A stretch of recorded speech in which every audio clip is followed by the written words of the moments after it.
PC fam, what's going on, everybody? Welcome to another episode of Chill with Chill. Today we have a very special episode. We'll be giving you all the rundown for the end of the season, talking about the play-in race, all that type of good stuff. See, season's over and what? They got 10 games left, Chill? Less than a month, yo. Less than a month. Something like that. Yeah, less than a month, if I'm not mistaken. I don't want to give you no bad info, Ox. I want to make sure that because we are a professional show here. I want to make sure that I give you. I want to make sure that I give you the correct info. 1, 2, 3, 4, 5, 6, 7, 8, 9, 10, 12. 12 games left for Oklahoma City. 12 of them, right? 12. So that's what we are with the rest of the guys. We're around 10, 12 games left in the regular season. So. And I know sounds like crunch time. And I know how you feel, Ox, because I know that you get.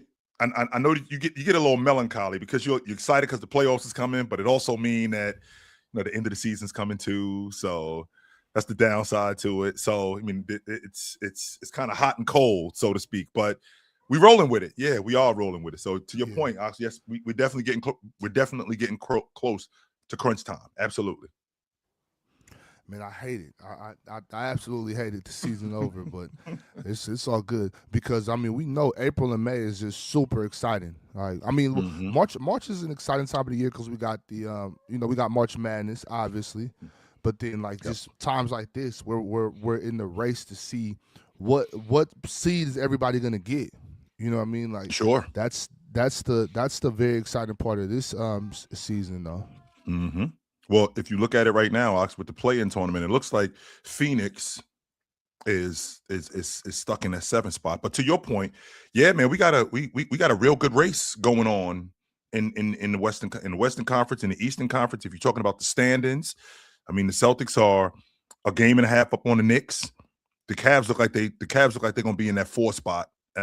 Toronto and Orlando, they jockeying for that 5-6 spot, and 7 to 10 in the East, man. Listen, I know we're gonna get into that, but that could be real tricky. Yeah, that whole East is that's a crazy situation going on over there. We'll definitely get into that.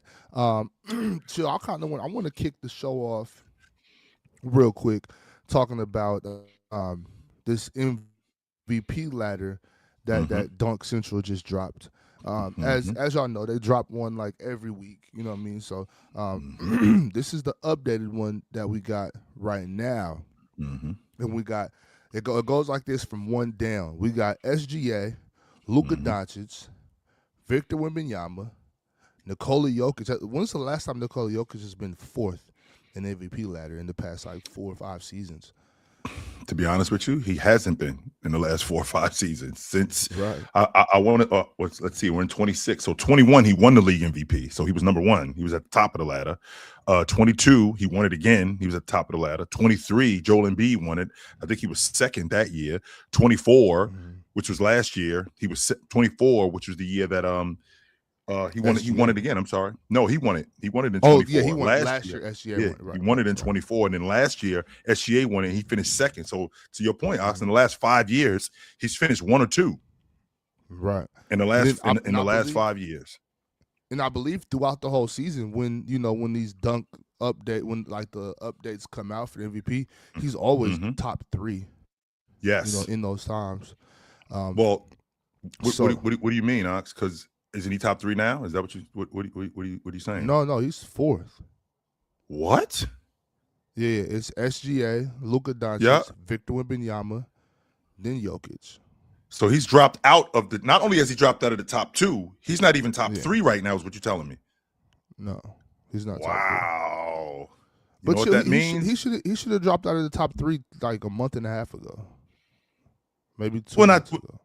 When I think about how he's been playing, even though he's a quote unquote PRA merchant and a stat sheet stuffer, I mean he hasn't been the MVP level Joker that we've seen over the past like 3-4 years. He has not been that, and I think some of that has been due to him being injured, no doubt about that. And on top of that, What I can't do, Ox, because a lot of times when we see guys falling off a little bit, we immediately attribute that to them and not that other guys have gotten better. Like SGA got better. Luka got better. This kid in San Antonio, the alien is what they call him. I mean, Area 51, I mean, he's gotten better. And I think that it's warranted that we recognize these guys. SGA, I still think, to be honest with you, Ox, I think that he's going to win the league MVP. I think he's going to win it going away. But for what Luka has been doing over the last 9 games, I think they've won 10 of their last 11 games and like 9 in a row. And during that 9-0 streak, Ox, he's averaging 41, 9, and 8 over that course. And that's pretty incredible for a player who, even though he was leading the league throughout the course of the year, a lot of people, including myself, and I'm definitely guilty of it, we're really critical of him. Very critical of him. Yo, I don't like your shot selection. I don't like the fact that you don't compete on the defensive end.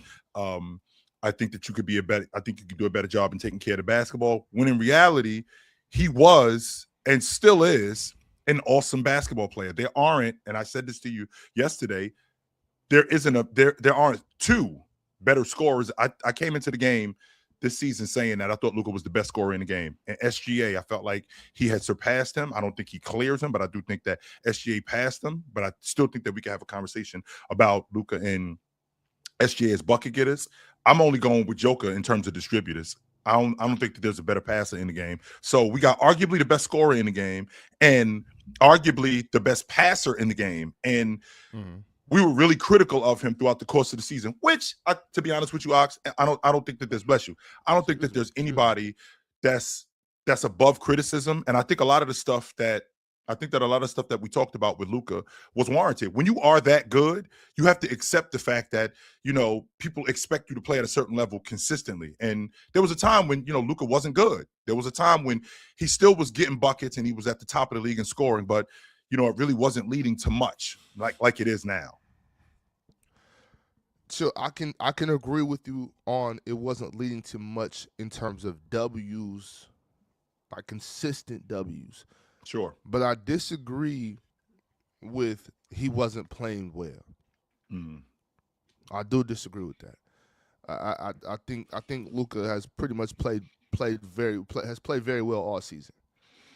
Now there's been obviously a time of the season where he wasn't playing as well as he was to open up the season, and as well as he's been playing right now. But I think, and I also think that Nikola Jokic has been playing well. He's definitely took a pretty. He's definitely been going this way since he's come back from injury.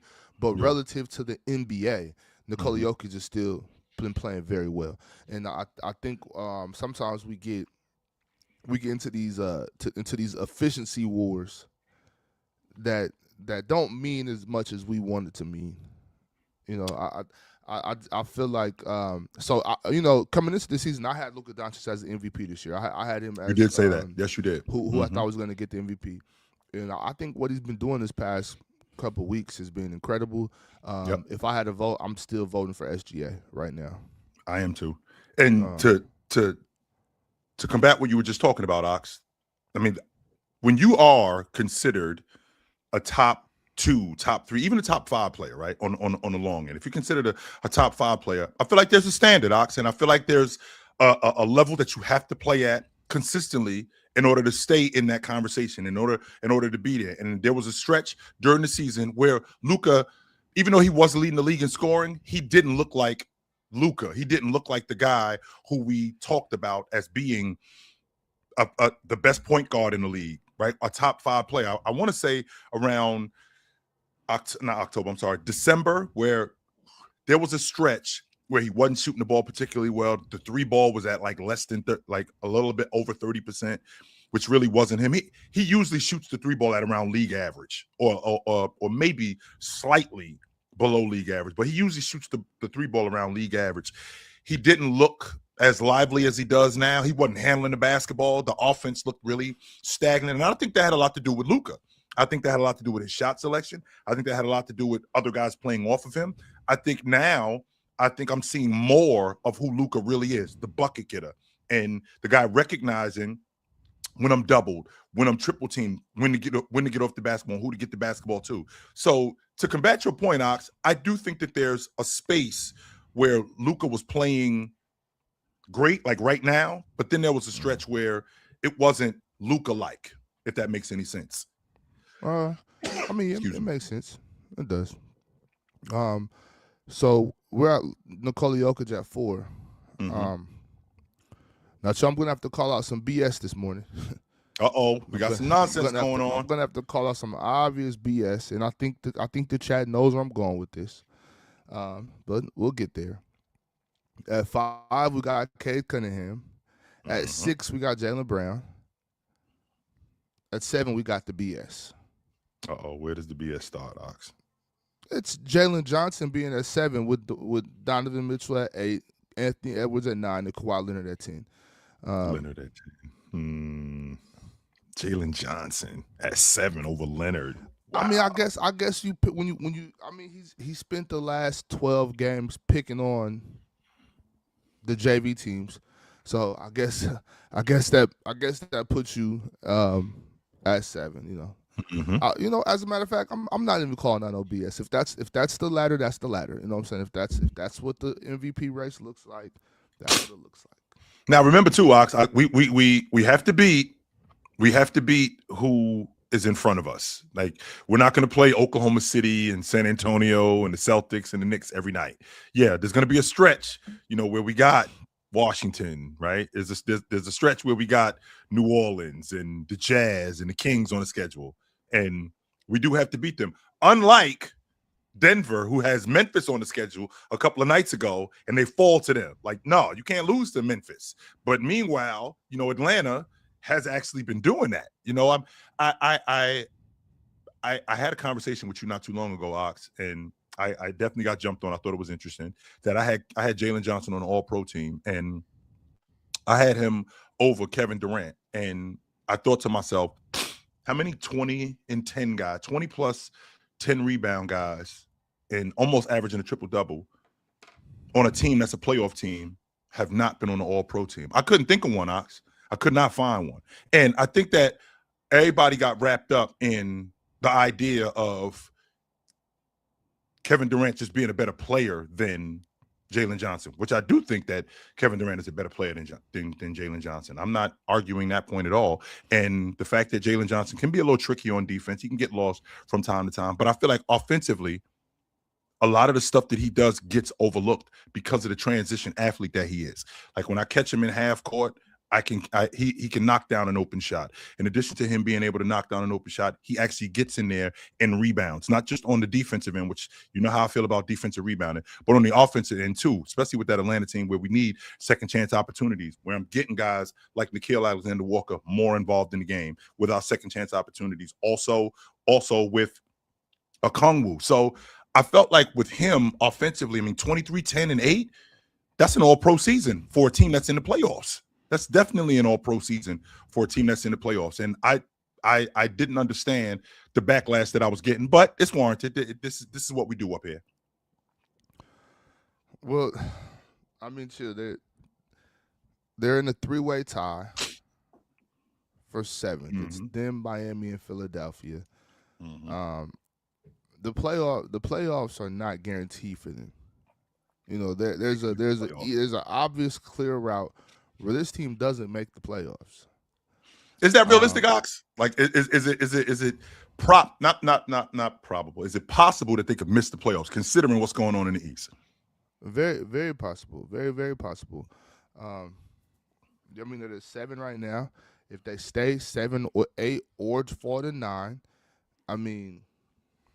Miami and Charlotte are 2 teams that will definitely beat them. I'm not saying will, but possibly and can very well beat this team. Till they beat up on the JV teams for the past 11 days. 11 games. And last night they touched every single wall in the building against Houston. This I didn't appreciate that ass whooping one bit. Yeah, to be honest I did not. We'll see what's happening here.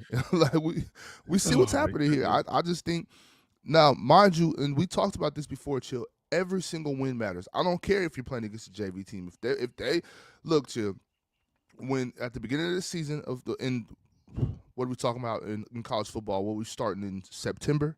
Yes.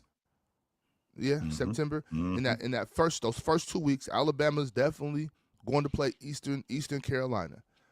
Alabama's definitely going to play, Western Carolina, University right? They're of Troy, whatever. Yeah. You know what I'm saying? Yes, Troy is they're going to play those teams. If these teams want to get on this schedule, we are going to kick their ass. Absolutely, and that's what they're supposed to do. But them dudes. when the college football playoffs come around, and they're giving Alabama their ranking, whatever, they don't take into account those first two seasons. We're not even looking at that. You know what I mean? So it's like, yes, these W's matter on the record, but when we're talking about these, it's similar to the Luka Doncic conversation we were just having. Yeah, he was still putting up stats, but it wasn't Luka-like. So if we can add context to that, I have to add context to this little winning streak that went on and what that really means for Jalen Johnson. Right. And that doesn't make him MVP worthy. You know what Jaylen Brown and Cade Cunningham came into the season doing, backpacking their squads. That's MVP worthy. What Kawhi Leonard did when he came back from that ankle injury to bring his team from 6-21 to a playing team, that's MVP worthy. Now obviously we got those top 4 guys. Sure. We got top 3 guys. We got Luka. We got SGA. We got Victor Wembanyama. After that, Jalen Johnson shouldn't be involved in this conversation. So the idea of him being involved in this conversation because he had this stretch. I mean, don't get me wrong. Like you just brought up where they can miss the playoffs. With that also being said, Ox, from 5 to 10 is only separated by like a game and a half, something like that. From if I'm not mistaken, from 5 to 10, separated by 3.5 games. So you could go from being the 5th seed to being the odd man out. You definitely would have to have a collapse, no doubt about that. But I mean, this Atlanta team, they are moving up in the standings, right? They, like you just said, Ox, they're in a 3-way tie for 7-8 for 7-8-9. They're also a half game behind Orlando from being a playoff team, a legit playoff team. They're a game and a half behind Toronto, and considering what they've been doing, right? Considering what they've been doing, I think that is largely due to Jalen Johnson. However, I can appreciate your logic that just because you've been doing this, that doesn't move you into the conversation with these guys that have been basically backpacking their groups the entire season. Now, I will say this to you, Ox, to combat one point, and that is, I do think that Jaylen Brown, I think that he's been like this Celtic team before Jason Tatum comes back. I do think that the system, I think that it was because there are people who will talk about the system with the Boston Celtics and the job that Mazzulla's been doing. And I'm not going to argue that point at all because I think he's been doing a fantastic job of plugging those guys in. None of this stuff works without Jaylen Brown, though. None of it. None.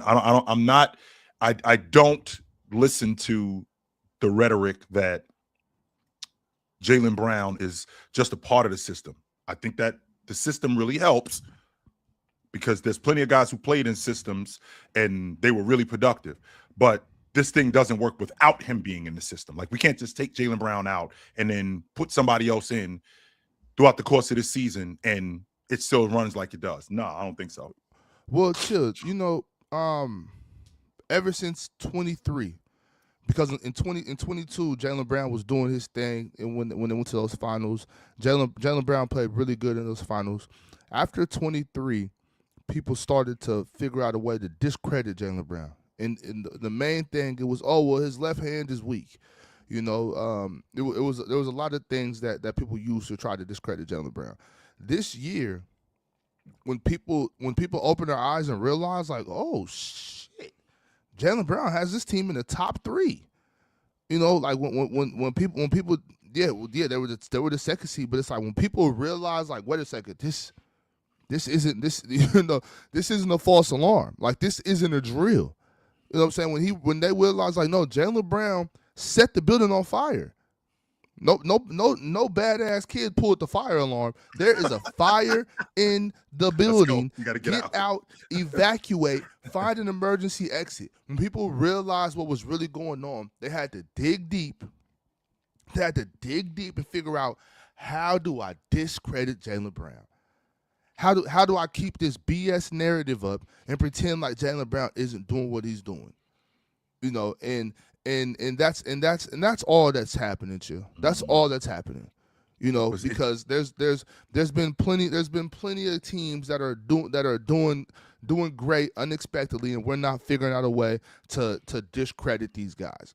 So What do you it's think that nothing discredit more, comes nothing from, less. Ox? Do you think that discredit comes from just him being a part of that Celtic team and people not wanting him to be as good as he actually is for their own agendas, or do you think it's just people just don't like Absolutely. him?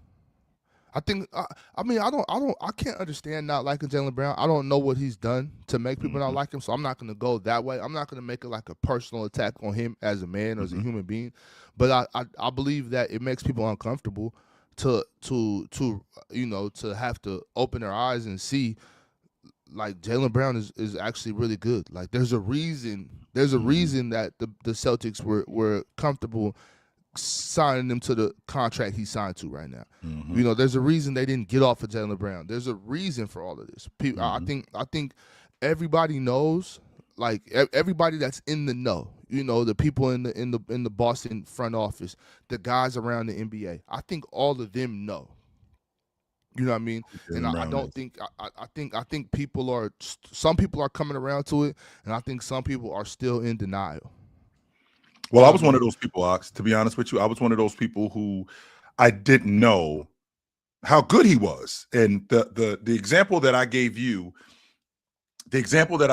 was when Jordan retired. Like, I knew that Jordan was the guy on that Bulls team. I knew that, and I knew Scotty was the complementary player. And I know how you feel about Scottie Pippen, but I always felt like Scottie Pippen was the complementary player until Jay left, and then I found out, oh shit, Scotty a lot better than what I thought he was. I did not know he was this good. I feel like, Scotty, I owe you an apology. And I felt like throughout the course of this season, the more I was watching it, and the more objective, and I was watching it through an objective lens. I wasn't watching it because like last season. I only watched the Celtics because of Jason Tatum, because I'm a Jason Tatum guy. But I was watching the Celtics some this season, and I started watching them more. And and being more objective, I was like, "Oh shit, Jaylen Brown is a lot better than what I thought he was." Ox was telling me this for years, but it was going in one ear and out the other. Reason why is because Ox kind of embellishes sometimes. Ox kind of jumps off the cliff with me sometimes. So there's some things that I'm thinking I hear, and I'm like, "Nah, I'm good." But then I'm watching Jaylen Brown, and I'm like, "Yo, this dude is a lot better than what I gave him credit for." A lot better. He's a lot better ball handler than I gave him credit for. He's a lot better one-on-one player, a much better defender than I gave him credit for. He's even better in the clutch, and not just as a player, being implemented in a system that's conducive to winning. And he's very much a team guy too. Like, he's not just one of those guys out there just getting empty stats and empty buckets. No, this stuff is leading to things. And he's also the guy taking the assignment at the end of games. So I feel like when you're talking about a league MVP, or when you're talking about an MVP, I feel like he does embody that. And there was a stretch during the season where I felt like he was definitely closer to the top of the list than where he is now. No doubt about that. So I say that I say that to say, when I think about who Jaylen Brown is and what he's done throughout the course of this season, which I didn't think on any level would be close to what he was doing. There were some people who actually said to me earlier in the year, there were some people who had said to me that Jaylen Brown could be 35-5. And I was thinking he could be 35-5, maybe on 2K. Like, I can't see him being a 35-5 guy off the strength that without Jason Tatum being there, what's going to ultimately happen is all the stuff that he's not good at. Well, now he's going to have to do more of that. And it's going to make him look even worse, only except the opposite happened. So I definitely was one of those people, Ox. 100% I was. Yeah. Well, I mean, also I think sometimes it's natural too when you You know, when you kind of have your mind set on something, it's kind of natural to believe, like, to believe yourself. Like, Yep. we are ourselves. You know what I mean? Like, who else are we gonna trust more than what we already know? Right. Like, I've gone back and forth with people in the comment sections before like after shows, and I'm like, yeah, I know what I'm talking about. I don't really care what your opinion is. Like, I'm stubborn when it comes to basketball. I'm stuck in my ways because I feel like I know what I'm talking about. And Right. I think that's natural. I think that's natural for everybody. But I feel like, and I think we all can be like that too, Ox. Because I'm like that myself. I am. right. I'm like that myself. I understand. Right. So that's the MVP ladder, y'all. If you're just getting here, it's SGA, Luka Doncic, Victor Wembanyama, Nikola Jokic, Cade Cunningham, Jaylen Brown, Jalen Johnson, Donovan Mitchell, Anthony Edwards, and Kawhi Leonard to wrap it up. Y'all drop your comments. Let me know how you feel in the chat. Do you feel like that's accurate? Do you think that Nikola Jokic should still be a top 2 contender? How do you feel about Cade Cunningham and Jaylen Brown being 6 and 7? Donovan Mitchell is a guy we didn't speak about right now, and Anthony Edwards at 8 and 9. Does that seem about right to y'all? Let me know how y'all feel about it. Also, I will be dropping the link in the chat here in a few moments. Don't be shy, don't be scared. Click the link, get up here. Let's talk some ball, y'all. Let's talk some ball. Chill. So, speaking of this race in the East that we have, right? We have a really tight race in the East. One of those teams, the Miami Heat, Sure. have elected to send one of their leading scorers to the bench. That player being Norman Powell, the 8th seeded 38 and 32 Miami Heat have sent Norman Powell to the bench as a rotation guy now. Chill, why did they do that, and was that the right move? Ox, you and I basically were at each other's throats about this when Tyler Hero came back. And I thought that he was going to be the odd man out to have to go back to the bench in terms of rotation guys. And I knew it was going to happen. I didn't like it, but I knew it was going to happen because I knew that Tyler Hero at some point, once he got rolling again, that we would be back in business. And that's exactly what happened. It's not that I don't think that it's that Norm has been playing bad, because he's actually been playing good. He had that one game. He had that one game against Philly. He had that one game against Philly about because he was out of the lineup too. He said he had that one game against Philly about almost a month ago, where he only had 3 points and 2 assists and 3 rebounds, where he didn't do much. But he's been Norman over the last couple of games, averaging about 20 a game, averaging close to 20 a game, 20 and 4. He's a bucket getter. But the plan always was, when they traded for Norm, or they signed Norm, I'm sorry. The plan always was I felt like for him to be in the rotation, only except Jaime Jaquez turned out to be what he was coming off the bench. So with Tyler Hero getting hurt and Jaime Jaquez coming off the bench, it actually worked out for them really well. But then Tyler Hero came back, started becoming Tyler Hero of old, being the bucket getter that he was, and Jaime Jaquez still playing at the level that he was playing as a rotation guy. Now we find ourselves in a bit of a conundrum where, do we take Norman Powell out of the lineup and we put him on the bench? Well, this was probably the plan in the beginning, and I felt like he was going to be the odd man out, and that's where we are now with him.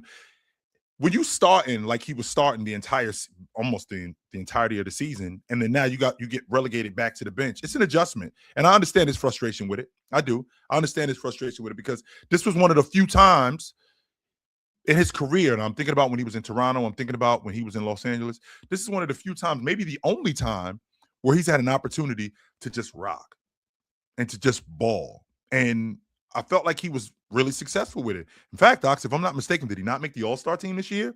So now I got to go back, right? So now I got to go back to being a rotation guy when I've already proven that as a starter, this is what I'm capable of. I'm an all-star. I'm that good. Right. So, yeah, I do understand his frustration. I get it. I think when you take into account what Norman Powell did with the Clippers last year before Kawhi Leonard came back, and then what he's been doing this year, even before Tyler Hero came back, and even while Tyler Hero's been here, Norman Powell has played like one of the best shooting guards in the league. Now, I don't want to put a number on that, like, oh, he's top this, top that, but he's been holding his own as one of the better shooting guards in the league. And I don't think this is necessarily a knock. I know a lot of people, just like you said, you understand his frustration. I could understand being frustrated, but ultimately, Chill, I trust Eric Spoelstra. That's my thing. You've been very much, since I've known you, like the team guy. Like, what does it take in order for us to win? Do I have to go to the bench? Okay, if I got to go to the bench, I'll go to the bench. If you need me to start, I'll start. If you need me to be a rebounder, I'll be a rebounder. And this is one of those situations. It's Eric Spoelstra, who I do question a lot, Ox. I'm not really sure that I like what he's doing with Khalil Ware. I'm not really sure about it. But I do understand what's going on here when it comes to Norman Powell. Yo, we heavy at the guard spot. We are heavy at the guard spot. And being heavy at the guard spot, Norman Powell, who I think is fantastic as a complimentary guard, I do think him being relegated to the bench isn't a bad thing, but I also understand his frustration. I do. Yeah. And they only a game and a half out the 5 spot, so we clear, Ox. Right. The standing that you were talking about, yo, we a game is, even though we in the 8th spot and we playing in the play-in, we a game and a half out the 5 spot right now. Right. And that's the thing about the East, man. We're gonna break that down a little more here shortly, because the East is absolutely, I mean, it's insane right now. it is insane over there, and all those teams are need to play their best basketball right now. Absolutely need to play their best basketball. And that's why, and that's even more so. Eric Spoelstra's not just trying shit, y'all. Like, Eric Spoelstra's not just like, hey, let's see about what happens if we put Norman on the bench. Like, Eric Spoelstra he knows what he knows what he's doing. Throwing things against the wall, seeing what sticks. No, that's not Spo. Come on, man. Like, he knows what he's doing. He's looking at that bench. He's gonna bring some more scoring off that bench. I've always been high on the fact that your best 5 players or your best 5 scorers don't have to be your 5 starters. I want, and you know why? Because that's exactly what I'm talking about with on-off numbers. Like, say if my star player, when they come out the game, I still need to be productive. I still need my second unit to be very productive when my stars or my starters come out the game. You know what I mean? That's exactly the way I look at basketball. There's no reason why, if I take this person off the floor, our bench unit should go down the shitter. No. So Eric Spoelstra, being the genius that we all know he is, I think there's absolutely nothing wrong with this, and I think Norman Powell will be fine. And I think this is the best thing for Miami right now to keep them rolling. And I do feel like that they're one of the better teams in the league in a lot of sense. I mean, if I'm not mistaken, Ox, I think they're second in the league in points. All right, they're in the top 10 in the league in points. In addition to being in the top 10 in the league in points, they lead the league in field goals, attempts, and makes. Right, they lead the league in attempts and makes. They're second in the league in points. They're an average 3-point shooting team, average 3-point shooting team. They're in the top. They're right outside the top 5 in twos, which I love that about them. I love that they're not just a heavy 3-point shooting team. Like, they definitely mix it up. I'd like to see Bam shoot the mid-range a little bit more, but they're definitely that. And they're in the top 10 in the league in offensive rebounds, which I really care about, because second chance opportunities in this league are huge, which goes back to my original point about not being sure what Spo is doing with Khalil Ware, because he creates those second chance opportunities. When him and Bam play together, I think that they're one of the better rebounding teams in the league, not just on the offensive end. They're one of the better rebounding teams in the league. So I say that to say this is just on the offensive end. On the defensive end, it's not. It could definitely be a lot better there's a lot more to be desired when we're talking about them rebounding. You know how I feel about rebounding. But with that being said, this team with Norman Powell now going back to the bench, I think that just gives them more firepower. I do understand his frustration, but I think it could be good for them. And to your point, Spo, I do think Spo in this particular situation, I think he has an idea what's going on. Yeah, even with the Khalil thing, too, I don't question Spo. That's just something I live by. Spo does it, it's a good move, And that might be ignorant of me. That might be naive of me. But I know one thing: when Eric Spoelstra makes a move, I don't question it. I'm just like, hey, that's how high I am on Eric Spoelstra. I think I'm gonna tell you the truth, too. Eric Spoelstra might be my favorite coach of all time. Like I don't think I trust any coach as much as Eric Spoelstra. Where do you think that comes from? You speaking this highly of Eric Spoelstra. What has Eric Spoelstra done to make you feel this way about him like that? The fact that he can be competitive with anybody. Like, he can be competitive with any roster. I value that. I value that he can get people to play for him. You know what I'm saying? Like, I don't know. It's something about that. Chill. I love a coach. So, that's my passion. Basketball, coaching basketball. I'm trying to work my way up. You know what I'm saying? I'm trying to finish my college degree so that I can get one of those type jobs one day. Like, coaching basketball is my passion. I love coaches. You know what I'm saying? I love coaches. I even like in the youth ranks and middle school, high school, all of that. I always feel like if you give me a team that's better, there's no way you could beat me. If you give me a team that's the same, I'm more than likely going to beat you. And if I have a team that's worse, this is going to turn out to be quite the game. I value coaches that.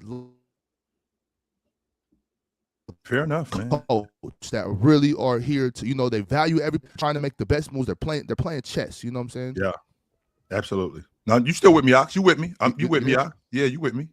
You still with me? Oh, okay. You still with me? Okay. Thought we lagged for a second. Yeah. So Eric Spoelstra, to me, he's just the ultimate coach to me. It's like we talked about that situation where it was Mike Tomlin that did the interview, and when he was saying what he was saying about coaches wanting to coach and coaches making excuses and why I can't do this with this guy when that's your job. And I think Eric Spoelstra does his job. You know what I mean? He finds what this player can do for the team, and he tries to help them excel in that, as opposed to that unplayable logic. I don't think Eric Spoelstra subscribes to the unplayable logic. I will find something for you to do. That unplayable guy, I will find something for you. You're not unplayable. And what it sounds to me like, Ox, when you talk about Eric Spoelstra, it sounds to me like that chef in the kitchen. You give him everything you need. You give him everything he needs. I'm going to give you the best meal ever.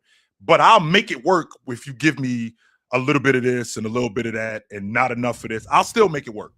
Just if you just give me, I might not have enough salt. I might not have enough seasoning. I'll make it work, though. You give me I need 3 eggs, but you only gave me 1. All right, I'll make it work. No doubt. I'll figure it out. So you know what that is? That's that mom who's making struggle meals. Oh yeah. But her kids don't know that's a struggle meal. This ain't no struggle meal. This dinner. Yeah, we don't know. You know what I mean? Eric Spoelstra is that father who's this close. He's this close to not being able to make ends meet. But my kids don't know that. You know what I'm saying? They don't know how close the lights was to being off because I had to make a choice this month on what I was. You know what I'm saying? Eric Spoelstra is that parent whose kids don't know we going through it right now. As far as we know, everything is good. As far as we know, everything is fine. It's some food in the refrigerator. As far as we know, we can still get around in the car. We don't know that Pops only got maybe a couple of dollars this week to stretch us, and it's Monday. He only got a couple of dollars to stretch us to the end of the week. But we don't know that.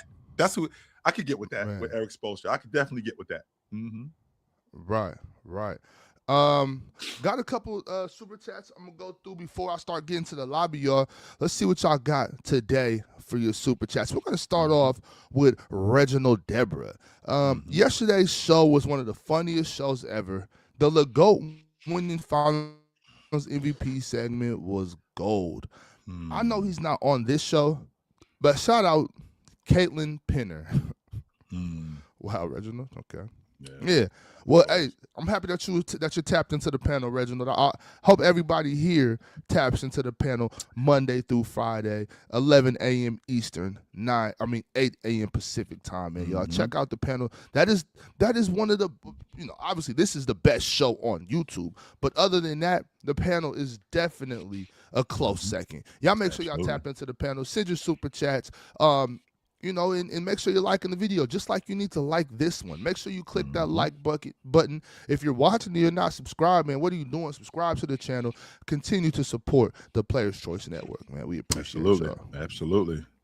Yeah, that James segment yesterday was. I just get so sick of talking about James. That's probably why I was a bit frustrated, because it just seems like it's a conversation that goes in circles. But you had an interesting point. Like I said, man, James is that family member that I just love him so much, and everything that he's done is just great, and anything he does after that is just awesome. But it doesn't change how I feel about him. That doesn't mean that I wouldn't be wowed to find out that my cousin, who already got a master's degree, now got a PhD in physics at like 50. I wouldn't be like this doesn't change anything, because I already feel like this about you anyway. I mean, I still feel the way I do about him, but I would be like, damn, you did do that? Wow, that's pretty impressive, yo. That's pretty impressive that you did that. Yeah, and I mean, and that definitely makes sense. Like, obviously, I can understand that.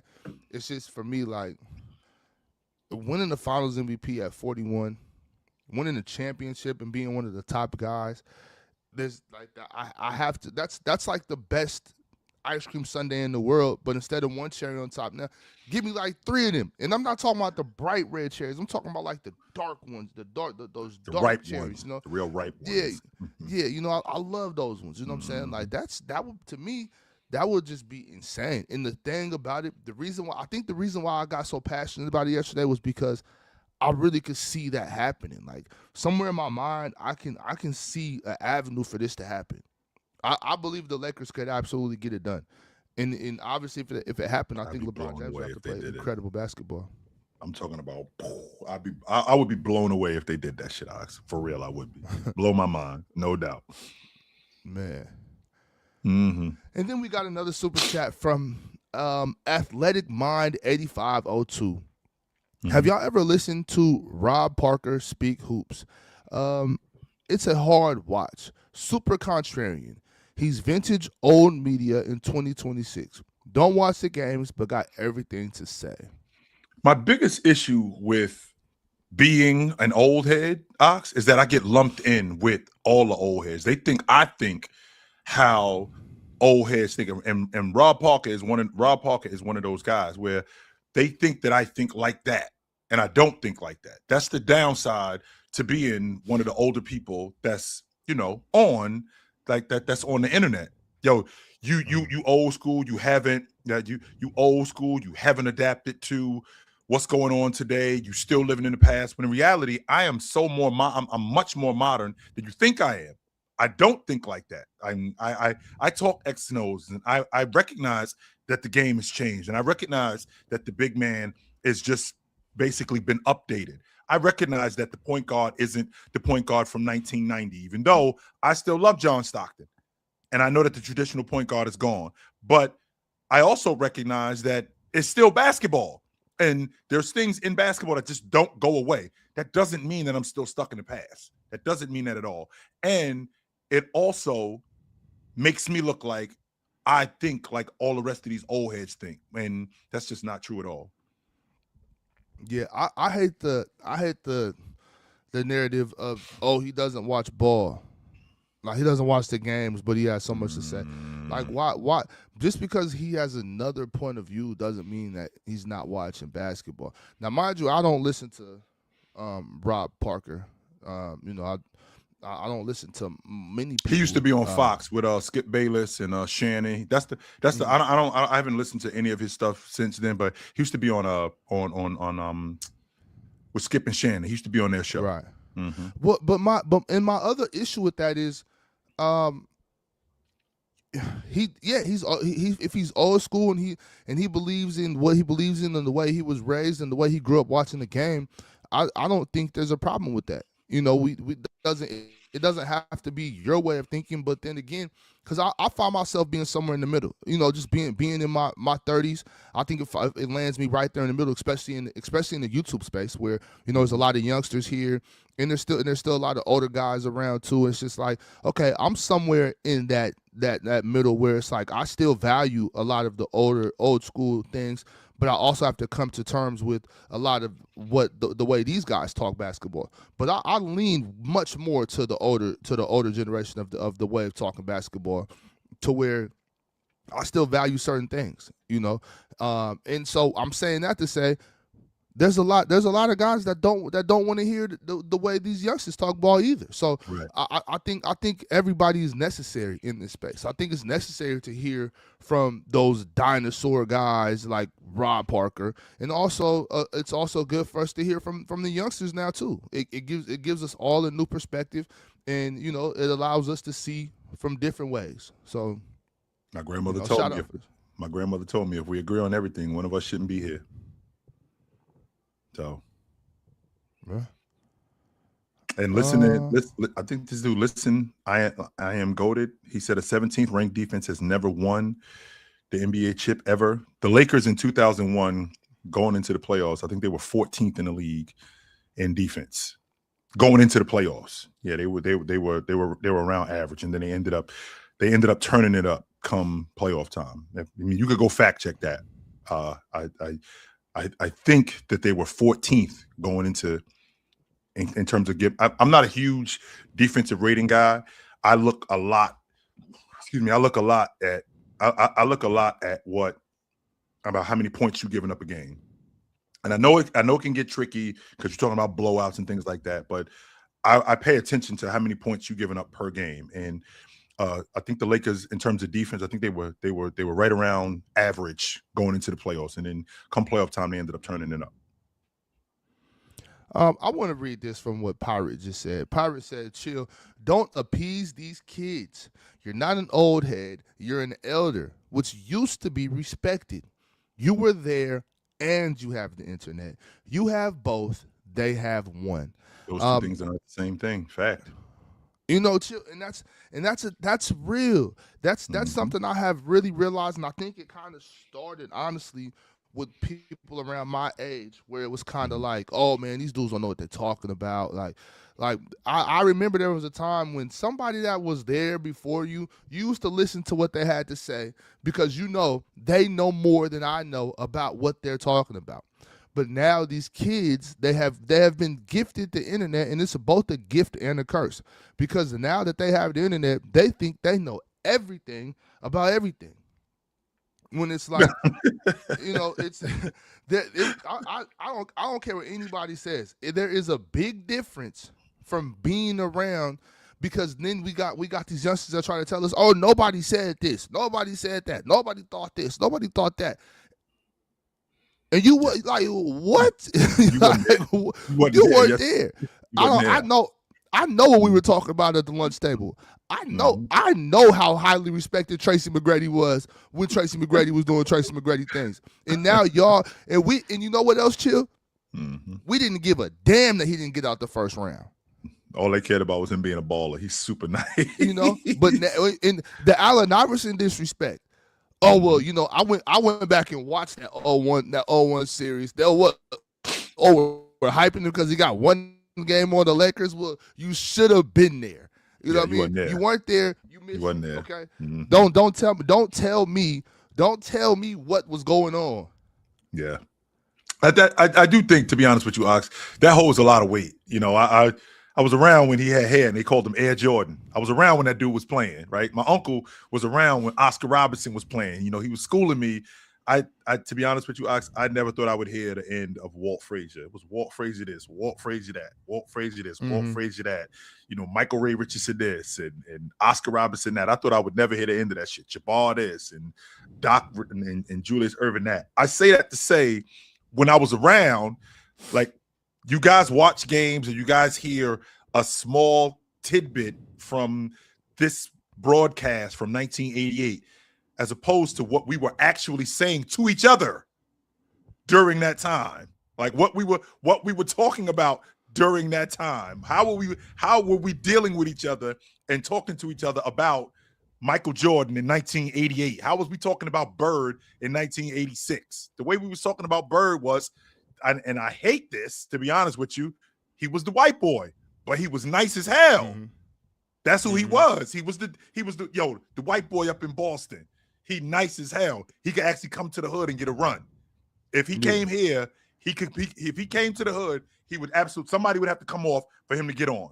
No doubt about that. It's not he's sitting on the sideline waiting. No, he gets on immediately. That's who Bird was, right? So that's the kind of thing that I'm thinking about when I think about being there, to your point. Yeah, and then chill on top of that too, without having the social media and stuff that we didn't have back then. You know what I mean? Like, once I started traveling around, just like going to AAU tournaments, meeting people from different parts of the country, regional, like, and just kind of like learning how they felt about other players, it was like eye opening. Like, okay, that started putting me up on other guys. You know what I'm saying? It was like, oh yeah. So it was just a different experience, man. I think sometimes having all this information is it's like I said, it's a gift and a curse. It's a gift. It's interesting too, Ox, because we live in the most information-friendly era in my life.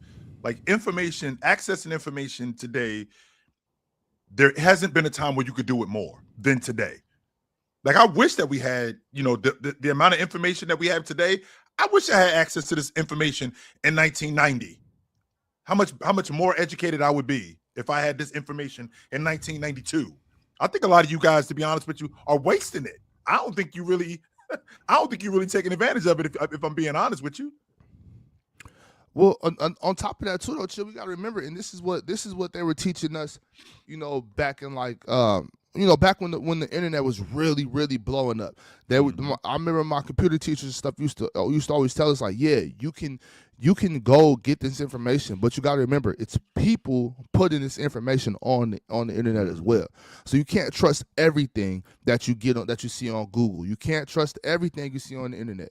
That was something that they were big on with us, and it kind of made us not trust the internet as much as I think a lot of these youngsters, they've had the internet their whole entire life, so they're like, well, no, this is law. Like, it's on the computer. You know what I mean? It's like, well, how did it get on the computer? You know what I'm saying? Somebody had to put a lot of these there. dudes don't even know what a library is. Like, how many of y'all have library cards? Like, I still got my library card. I bet they don't know. I bet they don't know how to use the Dewey Decimal System. They don't know how to use the Dewey Decimal System. They couldn't find a book in the library that saved their life. Never opened an encyclopedia before. It's crazy. But you know what? That's not a knock, though. It's not a knock, y'all. Hey, do your thing. You youngsters are blessed to have this information, and now y'all use it for good, man. Use it for good. Keep doing your thing, young fellas. I'm just having a laugh right now. That's all we doing. Definitely just having a laugh, man. Y'all keep up the good work. Just like I said about the older guys, we're listening to them, but you youngsters, you guys are definitely doing great things out here. And I'm happy. I'm happy to be a part of it. I'm happy to be a part of it. You guys open my eyes to new things and new ways of thinking every day. You know what I'm saying? I'm really not even just y'all, but even the kids. I'm really high on listening to the kids that are like sponges and asking the right questions. Mars has made me a better debater. Mars has definitely made me a better debater than what I already was. Mars has definitely made me, you too, Ox, not just Mars, all of y'all have made me better at debating and bulleting points before I got with you guys. Absolutely. You guys have definitely made me better than what I was. That's also that too, because I didn't know how important it was, the art of debating. You know what I'm saying? I'm just thinking like, oh, I know ball. That's all that's necessary. Now you have to be able to articulate your thoughts and put them out there and make sure that you can say it a way that people understand you, or people would think that you don't know what you're talking about. And you know, that reality hit me like a ton of bricks. Like, oh, wait a second, I have to figure out a way to get it out of my head the way I see it and out here, so that everybody can understand it the way I understand it. Because we all don't have the same experiences in the same walk of life. So if you can't, you know what I'm saying, get your message out, nobody want to hear that shit. So yeah. Let's get to the lobby though. Speaking, you know, let's talk to the people. Let's get them up here. Let them chill, and let's talk some ball. First up, we got my man. Oh, he just left. We had my man Breezy, but we are gonna go now with the next person in line, and that is D Jet. D-Jet, what's going on? You are on mute if you don't know it. What up, fellas? How you doing? Yo, what's going on, what's brother? Good? It's D Bell. They just put my name as D-Jet. D, what's up, D? What's good, bro? On? Yo. Long time. Yeah, no doubt. So quick question. I got two things for y'all. So, in the MVP race, how much does defense matter to y'all? It depends on who you are and what you're doing for your group defensively, and how much of an exception you are on offense. For example, when Steve Nash, we know Steve Nash wasn't a defender, but when you're responsible for almost 50% of your team's offense, that makes you an exception to what's going on the defensive side of the basketball, because I think Phoenix was at the top of the league in points. For sure. Steve Nash was one of the most efficient guards in the league. I don't mean point guards, one of the most efficient guards in the league. I think he was 50, 40, 90 during that time. Like that. So when you are exceptional on that one side of the ball and you're known for that, the defense, it doesn't wane, but you're more apt to be known for what you do offensively. Same thing with a defensive guy. Like when Leonard was, I'm on record saying to Ox, and I got roasted for this, in 2016, I thought Kawhi Leonard should have got an MVP vote. He would have got mine. I see a vote. Yeah. Yeah, he would have got mine. He would have definitely got mine, considering what he had done, not just on the offensive side of the ball, but on the defensive side of the ball too. He would have got my vote. Yes. Yeah, I'm not mad at that. So the reason I'm asking is reference, you know, I'm asking in reference to Joker. So how many of them MVPs that he got could you argue Giannis should have got over him? Because I feel like people forget, numbers-wise and production, they were pretty close. But one guy played, back then, Giannis was, I would call him elite, above average defensively. Jokic was way below average, like bottom of the barrel. Offense was high, but the defense wasn't there. But they were comparable on the boards, assists, and points. Would you argue maybe them should have went to Giannis or not? The one that I feel like Giannis was the closest, right, of the ones that Joker won. I mean, the one that Joker won, and the one that Joel Embiid won in 23. Giannis was incredible that year. Right, he was crazy. And I don't think we talk nearly as much about. I think he was like 32 with 12 and 6. He was up there, 32, like 13, something like that. Yeah, something like that. And wild. He was, and during that time, he still was playing. He still was playing at an all-league level defensively. Exactly. I mean, he didn't make the all-league defensive team, but he was still playing at an all-league level defensively. Now, with that being said, I think that because we live where we live today, and remember where we live in an offensive explosion era. For sure, right? for sure. The defense that we used to play, that was leading to 85, 81 games, 97, 90 games. People don't care about that anymore. People care more about offensive explosions, 125, 121, 119, 110, where a guy is going 35, 15 and 11. I think Russ kind of threw a monkey wrench in the triple-double because it's almost like he lessened it. People don't realize how difficult that really is to do. For sure. But I think that he kind of lessened it because he was doing it so much, which sucks, by the way. But I say that to say that because we live in the offensive era that we live in, I think that the defense, even though there are some great defensive players, I feel like the offense is definitely more prevalent today than it was in the past. No, that's fair. I got one more thing for you. I got a bone to pick for you with you, Chill. You said Yep. something the other day when we was talking about Russ. When y'all was talking about Russ on the panel. Somebody mentioned Jokic getting high turnovers and nobody really talks about it. Mm-hmm. And you said it's different between him and Russ with the turnovers. What did you mean by that? What I say is the reason why it's different with him and Russ is one. Because he had like 8 or 9. And if it was Russ, he would have got destroyed, they won. That was in even a specific game. Yeah. And that was, it was actually, he actually had 10 of them, to be honest. Oh, gosh. Yeah. Right. They won, but he almost had a quadruple. He was a rebound away from having a quadruple double. That's what I'm saying. Absolutely. Now they won the game, but you got to remember back when Russ was doing it and they were winning, and even if you had 5 or 6, but like 15 assists, they still was like, man, Russ was turning the ball over though. Yeah. Why don't nobody say that about Jokic? What's the difference? I think the difference is for me, because he won a chip. No, this is not even about winning the championship. No, this isn't about that at all. So Russ being my primary ball handler, I trust you to take care of the basketball more than the guy who I run the offense through. And that's what we do with Joker. We run the offense through Joker. Jamal Murray is their primary ball handler. He's the guy that's taking care of the basketball. Russ is the guy that I trust the most with the basketball. He's the guy running the offense. He's my orchestrator.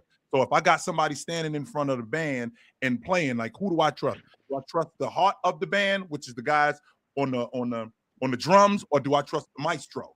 I trust the maestro more. And I feel like with Russ, have to be able to trust you with the basketball the most because you are the maestro. Well, quick, one thing to rebuttal that. Wouldn't you say, I think Russ had more, just like you said, the primary ball handler is Murray, but the primary playmaker is Jokic. So Jokic takes one half of that. Russ was doing both. Jokic does one half. So I feel like it's hit or miss. I get, Russ turned, but he's doing the whole thing. Murray not really doing the playmaking like that. It's Jokic. So he does. There's part of what Russ was doing is being taken away with the way Jokic plays and how Murray is. So Murray is really like, I would say, like, not the Kyrie like with LeBron, but like he's like a.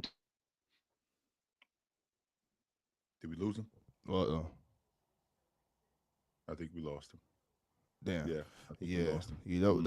That was a good question he opened up with. I kind of wanted to speak on that for a second. As far as how much does the defense matter, I think it matters. Well, first of all, it matters on, like, if you're, so for instance, if it was a race between like Luka and Jokic, if it was like those two guys, it would be like, okay, now I really got to take where's the edge? I think it just depends on the players. I think kind of like what you said, I think it really just depends on what players we're talking about. Now, and I 100% feeling with the Giannis situation because that's what always gave me that edge, or gave Giannis the edge to me over Jokic, is that, well, the defense is undeniable. I think the offensive production is similar, and the defense is undeniable. So. I think it just depends on what we're talking about. Yeah, but let's keep the show. For years. Yeah, you've been saying that for years about Giannis. I get it, and also because I do think Giannis's ability to move the ball is a little underrated. So, his passing, I think it's a little underrated. Okay, let me see. Let's keep the show moving. We got Breezy back in the lobby. Let's see if he's here now. What's up, Breeze? Yeah, I got a few minutes. I gotta say, no disrespect to you, Big Ox. You know I love you and Chill, but the Brooklyn Nets are the best option for the number 1 NBA pick. You know what I'm saying? I know we both got the lottery odds, but you know what I mean? I just want to say, far as what the Kings and all the other teams did with their lottery and in recent history, it wasn't spectacular. You know what I mean? Keegan Murray, Fox, they didn't get far in the playoffs. You know I love you, Ox, like cook food, but I'm just saying, I mean, it's just critical right now. I also wanted to say to that please don't look at the Brooklyn Nets in the win-loss column, but as far as the player development, we won. You got Nolan Traore since February 1st. He's been leading all rookies in assists. I don't know if y'all knew that. You know what I'm saying? And I gotta say, we played the Knicks last night. We lost, but I just want to say to all the teams. I watched that game. It was a good game last night. I did watch that game. That was a good game. I think we got a good pickup in Josh. Might not, Chill. Yes, Josh, you did. He's good. I just wanted to say this because I'll be watching y'all all the time on the panel. I just gotta say this: the Knicks, they beatable. I seen too many holes in their game, and I just want all the people that's listening to know how to beat the Knicks. You take Brunson left hand away, you make them find offense through somebody else. Cat don't like physicality, and the way the playoffs are with all of that physicality, I just don't see the Knicks getting far. I know that might seem like a salty thing to say, but I gotta be who I am. You know what I mean? And I just want to say I love the show. Shout out to Chill and Big Ox. I only got a few minutes. I would love to say more, but great show, guys. And I want to say thank you to y'all. The other day, I forgot how he came up, but thank y'all for mentioning Spencer Haywood. I did my research on Spencer Haywood. He's a great player. We was talking about the 150 players better than is Bam a top 150 player, and I said, Spencer Haywood's better than Bam too. Yeah, Spencer is great. And my last question, leaving off, I just want to hear you and the banter between you and Big Ox Chill. Who do y'all think is the best player that the Nets should get in the lottery next season? Who will fit us best? Who would fit you guys best? I think that kid Devonta. Because you're if I'm not mistaken, this kid, the kid you got, and I don't watch a lot of Brooklyn games, but I did watch last night, right? I did watch last night, and the kid Traore, he actually looks like a distributor. Yeah, not really. He didn't really get off last night in terms of shooting. Like a lot of your guys, Danny Wolf didn't shoot the ball particularly well last night. Trey didn't shoot the ball particularly well last night.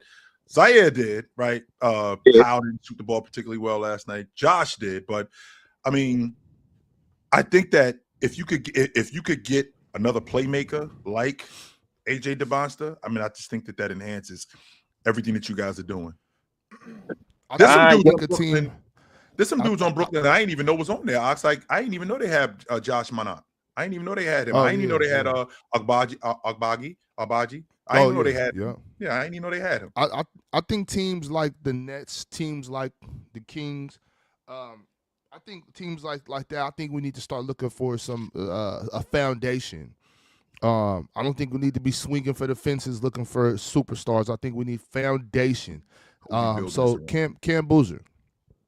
I think you go with a guy like Cam Boozer. You get a workhorse. You get a guy that you know is going to have a good, solid 14, 15-year NBA career. I think you look for guys like that. The Cam Boozer, the Al Horford prototype. I think it's time to find the foundation piece.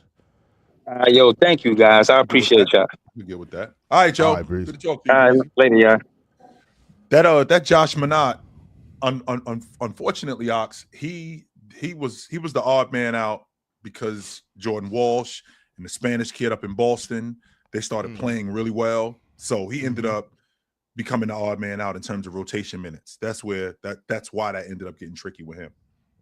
Yeah. That's how it happens. That's definitely how it happens, man. You got to fight for your spot. Yeah. Let's see. We got a super chat from 29 Reasons. What's up, Big Ox and OG Chilltown? How y'all doing? Top 5 players who you would love to have seen play in today's game.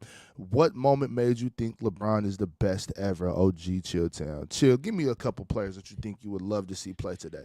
And if you can, dig deep in your bag. Let's not go with late 2000s guys. Let's find some 90s, 80s guys that you would love to see play today. I'd love to see Bernard King play today. Oh, my goodness. I think Bernard King would be fantastic in today's game. I'd love to see Dominique Wilkins play today. Let's see. I'd love to see Rick Barry play today. I'd love to see Chamberlain play today. And I would also, because like we have, even today, contrary to popular belief, we got some bruisers in the game, right? Isaiah Stewart, right? This kid Jalen Durant. We got some bruises in the game. I'd love to see how Elvin Hayes, I'd like to see how he stood up to these guys. Spencer Haywood is another one. I'd love to see what he does, what he did in what he would be able to do in today's game. But when you're talking about like just 5 players, I'd love to see what Magic would be able to do in today's game. I'd love to see what Bird would be able to do. I would love to see what a guy like Jabbar would be able to do. Yeah. I'd love to see Jordan. That's not even fair. You can't go with Jabbar and Jordan. Them dudes, they killing. In the chat is saying the guys I was gonna say. First, Duke Duke Baylocks. I want to see Dr. J. I want to see what Dr. J would do today. Yeah, Doc would be and incredible. Another one, of course, Mitch Richmond. I would love to see Mitch Richmond and Glenn Rice play today. That's who I would love to see. And another guy that I'd love to see what Artis Gilmore looked like in today's game.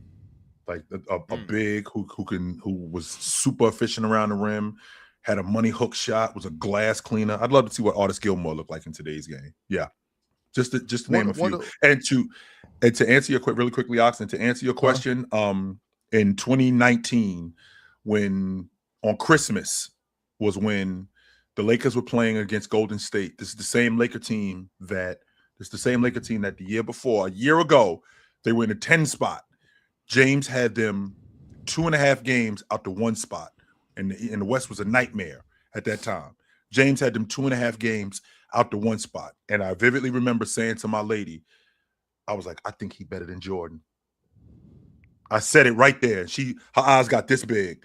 The game was over me. He ended up getting hurt that game, but we ended up walking out the house, and I said to her, I was like, I think he's better than Jordan. And she was like, what? I was like, yeah, I think he's better than Jordan, yo. I do. I think he is better than Jordan. She couldn't believe it. She couldn't believe that I said that. She was blown away. She's like, she actually literally stopped in her tracks. So wait a minute, what? I was like, yeah, yo, I think he's better than Jordan. I do. That's how I felt at that time. Yep. Yeah. So I never brought this back up. But speaking of a story like that, I never brought this up. And I swore Ron to secrecy. And it was 2015. I remember vividly we had just got a crazy workout in, and it was the playoffs. And I can't even remember what round of the playoffs it was. I can't remember who they were playing. But it was 2015, and Steph Curry was going berserk. And I remember telling Ron, like, yo, this is the best basketball player to ever play. I was like, I was like, yo, like I said, I don't want to hear nothing about Jordan. I don't want to hear nothing about Bron. I don't want to hear nothing about Shaq. I don't want to hear nothing about nobody. This is the best thing I've ever seen happen on the basketball court. Mm-hmm. I remember that. I remember that. Like, this is ridiculous. Like, what is happening to the league? Like, I was like, it's over. I said, it's over. Nobody can stop this dude. I remember that day vividly. I had a feeling, and then like the next morning I woke up, I was like, hey, chill. I didn't relax. Say that. Relax. Calm down. Oh man. Calm down. Oh man.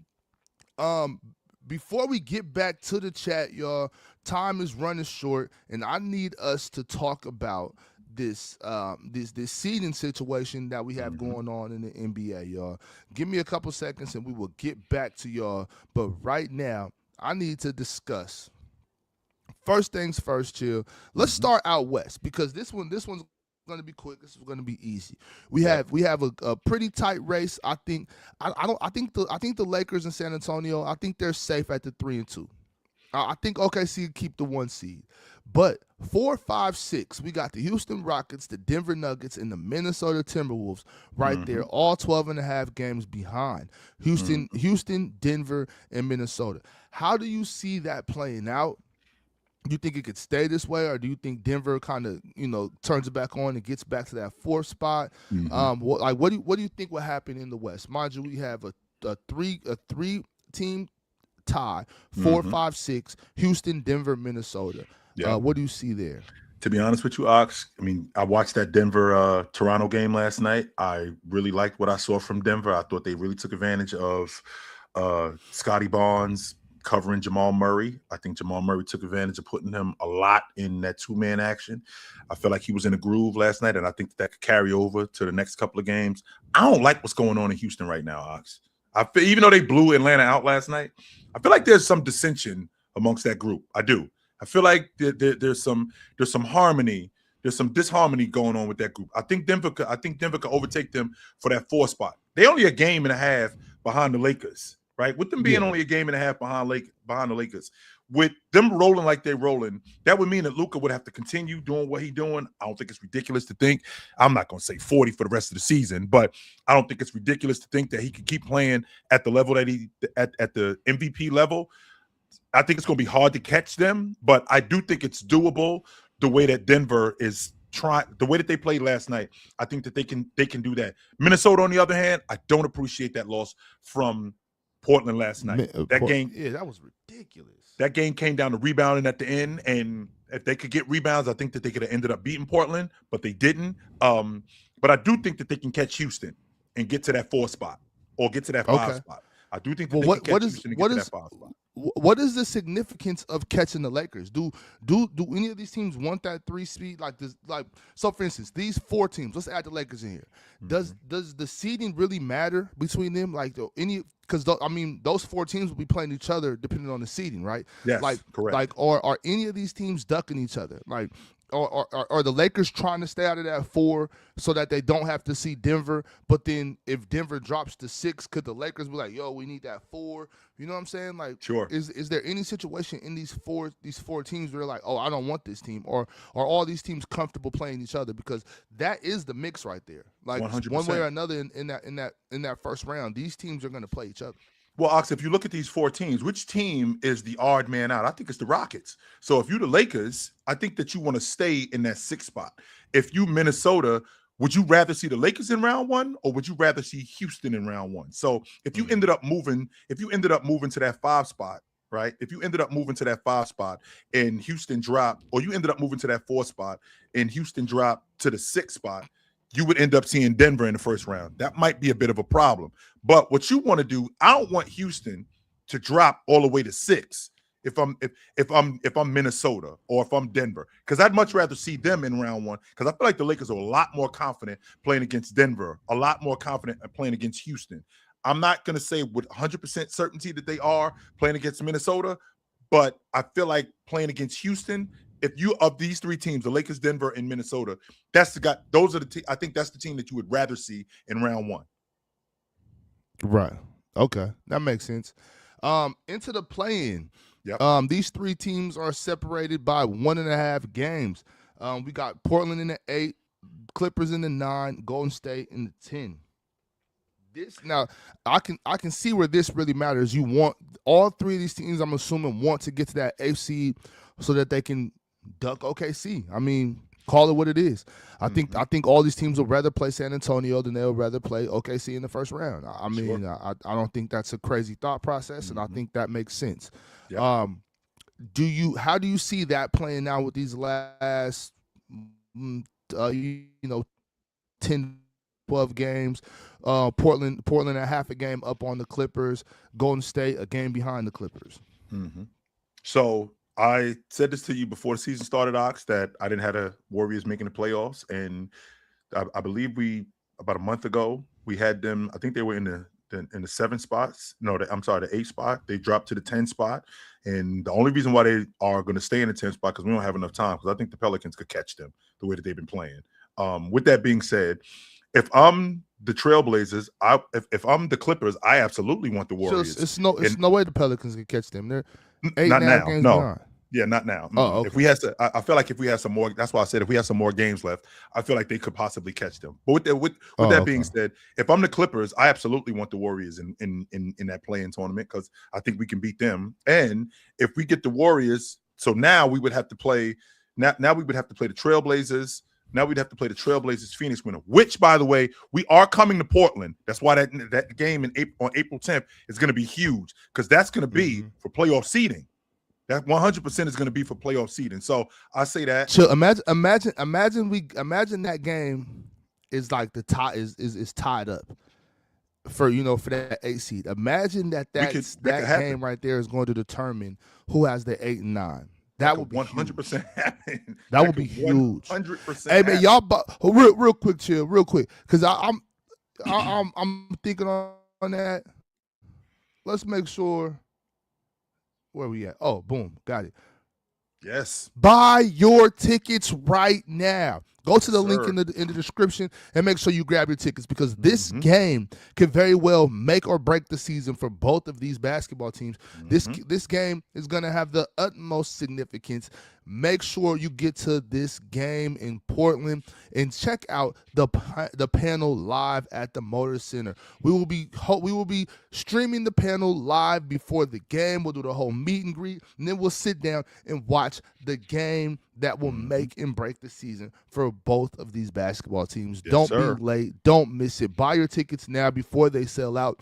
I heard word from JD and Ron just the other day that these tickets are going like hotcakes. There is a limited amount of tickets. Make sure you get yours right now. We coming to Portland. Okay. So to answer your question, Ox, I said to you before the season started that I had the Trailblazers playing their way into the playoffs, and I think that they're going to make the playoffs.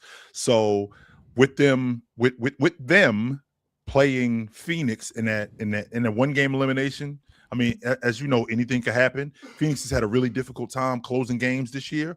I think Portland could beat them. I do. And if Portland doesn't beat them, the Trailblazers against the Clippers for that last spot. The Trailblazers for the Clippers for that last spot. I'm saying it, Ox. It's the Trailblazers. They play their way into the playoffs. The Clippers are out. I'm saying it, Ox. We'll see. I mean, it could easily end up the Clippers 7, Portland 8. You know what I mean? So we'll see what happens. Let's we talked about the East already, but let's just go ahead and just review just to solidify our thoughts on that. I think from the 5, I would say from 5. I mean, the 5 seed Toronto Raptors are only 3.5 games up on the 10 seed Charlotte Hornets. So there isn't even a guarantee who's going to have the 5 and 6 seed at this point. Crazy. So what are your thoughts on this? What teams do you think will ultimately get that position? I think that we got a similar situation in the West. I think we got the situation that we have in the West. We got a similar situation in the East, only except we got more teams. So this log jam, Ox, that we got between 5, 6, 4, 5, and 6. We got the same situation here in the East with 6, 7, 8, 9, and 10. It's the same situation. It's basically the same situation where teams are gearing up for the playoffs. So you see the best of these teams. Like I just saw Charlotte 2 nights ago destroy Orlando, smoke them, absolutely smoke Orlando. I say that to say with these last 10, 12 games, I want to say that Toronto is. I think Cleveland is in that 4 spot. So they're either going to play Toronto or Orlando, because I think Orlando can keep that 6 spot. Now it becomes between Atlanta, Miami, Philly, and Charlotte. If Charlotte ends up seeing Philly in round 1 with Joel Embiid, I think they're out, Ox. I do. I can't see. Paul George will be back too, right? Yes, Paul George would be back. I mean, this is a team that's been playing like a top 5 seed since what, January, and they still in the 10th spot. What does that say about how they started the season? Like, so this is what I'm talking about when I talk about how important starting the season is, right? So if they end up in that 10 spot and they got to play Philly in the play-in in round 1, I think Philly with Joel Embiid and Paul George back, I think that they beat them. Miami and Atlanta, Miami has had a difficult time. I mean, Miami, for some reason, I don't know what it is, but they've had this play-in thing going on for a couple of years now. And I like what I'm seeing from Atlanta. And I think that Atlanta could beat Miami. So that would mean that Miami and Philly would end up playing for that 8 spot. I think Miami beats Philly. I do. I think they beat them, and I think that they end up winning. I think they end up in that 8 spot. Well, chill. Let's stand right there on that 8 for a second. Yep. Because we do know the situation with Cade Cunningham. We do know the situation with Cade Cunningham. Yes. So either way, let's say if it's Miami or Philly, and we're talking about Philly with Joel, Philly with Paul George. Is there a route where the 8 seed can knock the 1 seed off again, just like they did a few years ago in the East? I think it'll be really difficult to beat them dudes.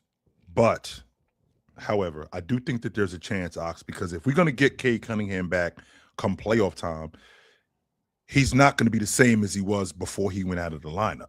And if I got the Miami Heat or I got Philly with Maxey and Joel Embiid and Paul George coming into the playoffs, I don't think it's ridiculous to think that they could give Philly. I don't think it's ridiculous to think that Philly could give Detroit their hand. They could definitely give them a series. And on top of that, Ox, even though they won last night, I ain't ruling out the fact that Boston could catch them.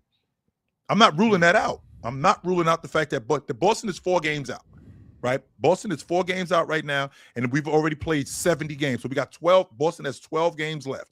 I ain't ruling out the fact that the idea that Boston could catch them. No, I'm not ruling that out at all. So to your point, I feel like Orlando, because they're so tricky, Orlando could drop to that 8 spot.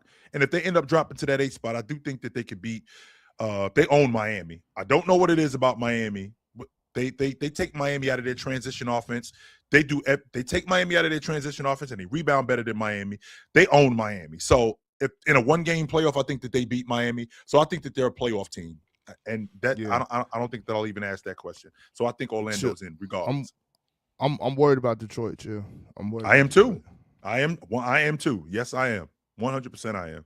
I'm very worried for those fellas, and it really sucks too because man, that team has been playing so good this year, and they deserve to have just a fair shot at it. You know what I mean? And once again, like I always say, basketball is not a fair sport, just like life isn't a fair sport. I hate when you say that too, Ox. Even though it's true, I fucking hate to hear you say that. Man, even though it's true, it's just it's true though. Sucks. It's part of the beauty of it though. You know, anybody can make it. I just really hope Cade. I hope he can come back quick. Obviously, for something like a punctured lung or whatever, you don't want him to come back too quick. You know what I'm saying? You want a collapsed lung or whatever it may be. I want him to make sure that he's safe in his return. But I just hope that it comes back. You know, it comes back quick because I want this Detroit team to have a fair shot at this. I don't want them to go out like this, Chill. That would really suck. I would hate that for them. I would really hate that for them. I want them to have a fair shot at this one. Yeah. Let's finish up these super chats. We got one from Spanish Jose TV. What's going on with Rudy? He had the airball free throws, airball layups last night. Man, I thought that he was gonna run away with the DPOY this year, and now it seems like he could be traded this offseason.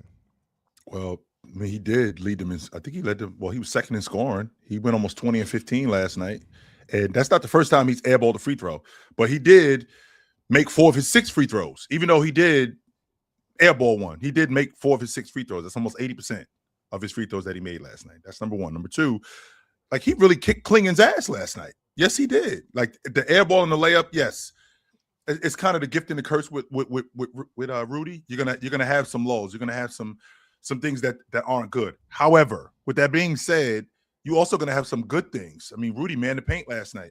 If they could get Julius Randle to rebound more, they could have won that game last night.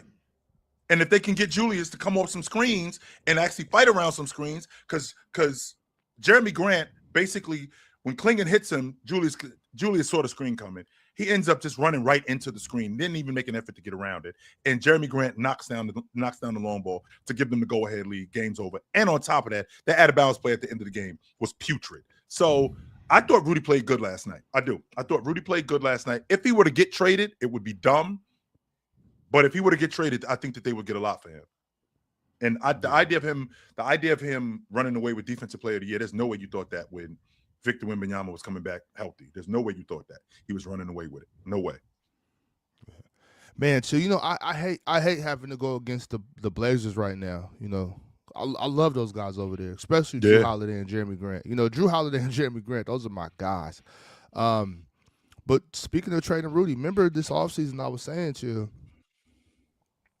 why not Rudy for De'Aaron Fox? Still a thing, man. Still a thing.